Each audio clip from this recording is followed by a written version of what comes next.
Assalamualaikum warahmatullahi wabarakatuh. Halo pemirsa cerita inspiratif dimanapun Anda berada. Salam sejahtera untuk kita semuanya. Semoga kita semua dalam keadaan sehat dan tetap dalam lindungannya. Kembali lagi dengan kami di channel Cerita Inspiratif, di mana kita akan berbagi kisah-kisah inspiratif penuh makna untuk Anda simak.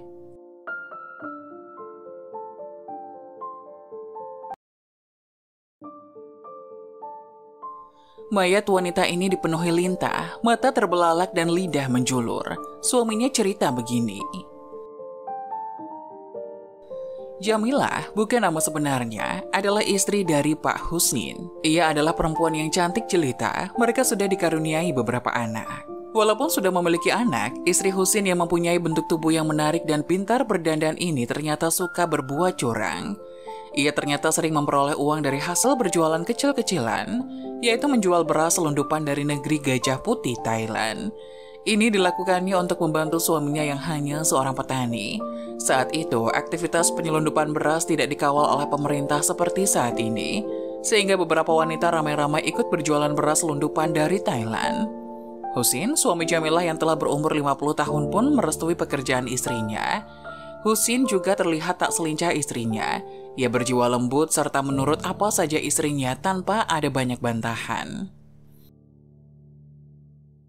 Namun makin lama fungsi Husin sebagai kepala keluarga semakin menghilang, tergantikan perannya oleh Jamilah istrinya. Jamilah mulai disibukkan dengan pekerjaannya. Ia keluar masuk rumah dan terkadang pulang sampai larut malam, bahkan juga pernah tidak pulang untuk 1 atau 2 hari. Namun hal itu tidak dipermasalahkan oleh Husin. Husin yakin apa yang dikerjakan Jamilah itu hanyalah untuk mencari uang demi memenuhi kebutuhan keluarga.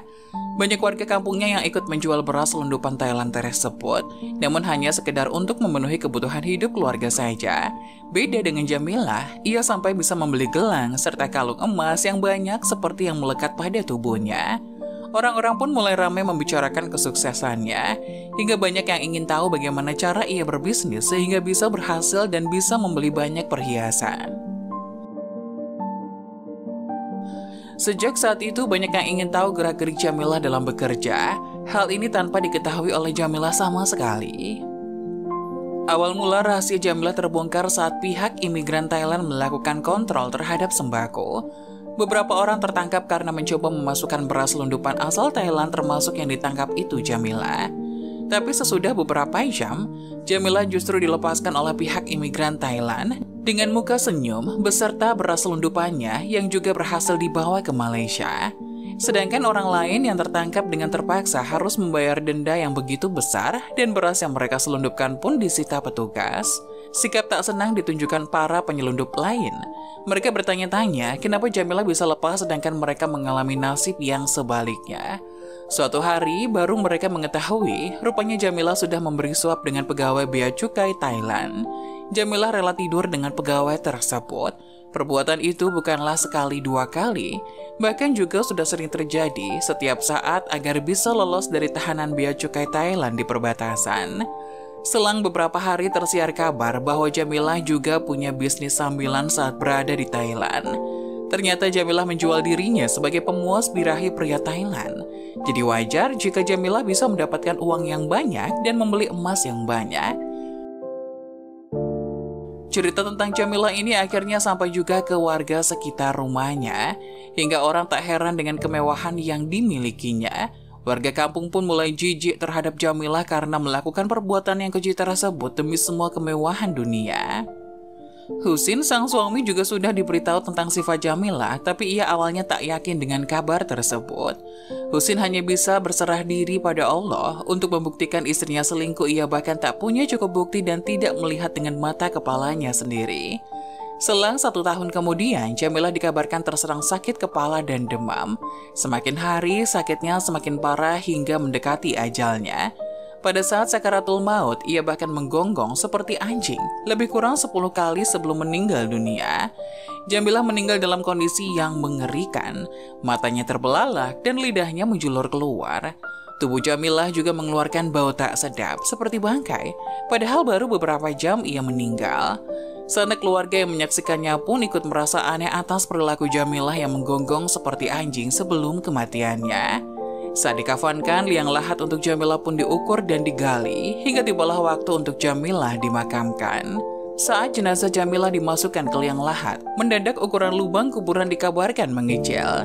Mayat Jamilah tidak muat masuk ke dalam lubang tersebut, padahal awalnya sudah diukur dan pas.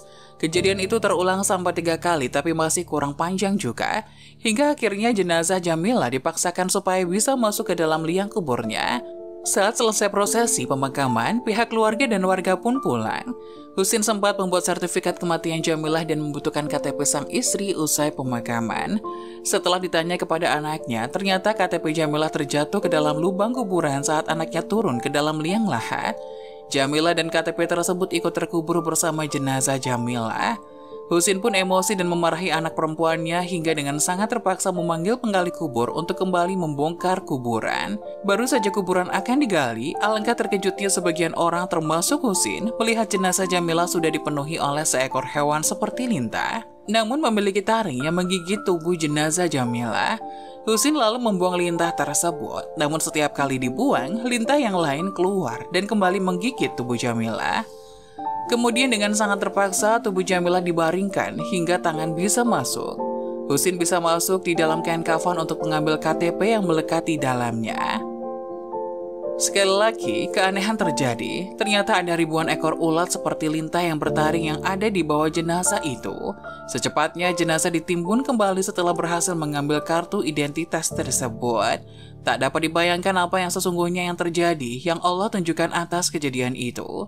Itulah azab yang Allah tunjukkan atas perbuatannya di dunia, apalagi azab di akhirat kelak. Na'udzubillah. Untuk para istri, janganlah berlaku curang terhadap suami hingga melakukan selingkuh, karena dosanya sangat besar. Semoga menjadi pelajaran dan iktibar bagi kita semua agar tidak terjadi pada diri kita ataupun keluarga kita.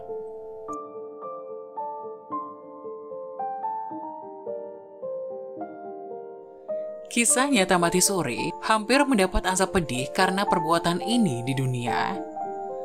Kondisi Mati Suri sampai saat ini masih menjadi misteri dan erat kaitannya dengan perbuatan selama di dunia. Fenomena Mati Suri yang cukup langka ini pernah dialami Abah Hadi, pemuka agama yang berasal dari Lampung Timur. Dalam istilah medis, Mati Suri biasa disebut Lazarus Syndrome, sebuah kondisi kembalinya fungsi jantung dan pernapasan. Sedangkan menurut agama, mati suri adalah kondisi ujung tali roh terlepas, tapi jenazah masih hidup karena ujung lainnya masih terikat. Mirip seperti orang tertidur. Saya mengalami mati suri itu 12 jam. Waktu itu saya mengalami kematian dan merasakan roh saya keluar dari tubuh. Ucap Abah Hadi, seperti dilansir mapaibandung.com dari kanal YouTube Aida Afifa pada Jumat 4 Maret 2022. Abah Hadi, seorang penceramah di daerahnya, merasakan saat mati suri yang mengerikan dan tak pernah dilupakan ya.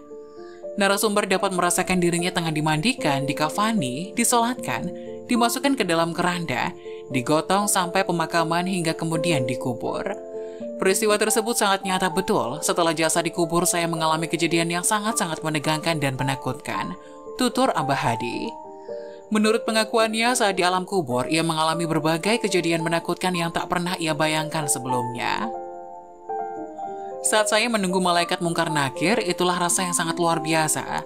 Cemas, takut, dan segala macam saya rasakan, ucap Abah Hadi. Saya menunggu kehadiran malaikat mungkar nakir dengan hati gemetar luar biasa, sambungnya. Cukup lama ia menunggu kehadiran malaikat tersebut, tapi tidak kunjung datang. Dalam keadaan seperti itu, Abah Hadi melihat sebuah kuali atau cawan yang sangat besar, berisi air mendidih di atas kepalanya. Kuali tersebut berisi air yang sangat panas dan mampu melelehkan apapun yang dilewatinya. Ibarat kalau air itu menetes di besi, langsung meleleh karena saking panasnya air yang mendidih itu, ucapnya. Menurut Abah Hadi, saat itu tidak ada siapapun di sekitarnya, hanya ada dirinya seorang diri dengan kuali tepat di atas kepalanya. Karena ada kuali di atas kepalanya, dengan sendirinya kepala saya bergerak melihat ke atas, kemudian mulut terbuka menganga lebar, tuturnya. Seperti orang kehausan dan tahu-tahu kuali itu miring seperti ingin mengalirkan air, sambungnya. Ketakutan semakin menjadi karena kuali tersebut semakin miring ke arah mulutnya. Abah Hadi kemudian memekik menjerit dan meminta pertolongan kepada Allah. Saat situasi semakin genting dan menegangkan, tak lama ia mendengar suara teguran berupa kutipan ayat Al-Quran surat Asy-Syaff, yang artinya, amat besar kebencian di sisi Allah bahwa kamu mengatakan apa-apa yang tidak kamu kerjakan. Quran surat As-Saff ayat 3. Kenapa saya dapat teguran seperti itu? Saya teringat dan menyadari yang dilakukan di dunia dulu, tutur Abah Hadi. Selama ini saya senang ceramah dan khutbah mengajak kebaikan. Ternyata ceramah yang saya lakukan selama ini belum pas dengan perbuatan saya, sambungnya. Sehingga cerita salah satu anggota keluarga Abah Hadi mendapat firasat keberadaan dirinya yang masih hidup. Mereka membongkar makam dan mengeluarkan dari dalam kubur. Saat saya sadar, semua orang tercengang campur takut karena posisi saya sudah dikafani, jadi tidak percaya kalau saya hidup kembali, ucapnya. Di akhir kisahnya, Abah Hadi masih memperbaiki diri agar siap menghadapi kematian yang sesungguhnya. Namun usai kejadian dan pengalaman mengerikan mati suri tersebut, Abah Hadi tidak mengisi undangan ceramah sampai saat ini.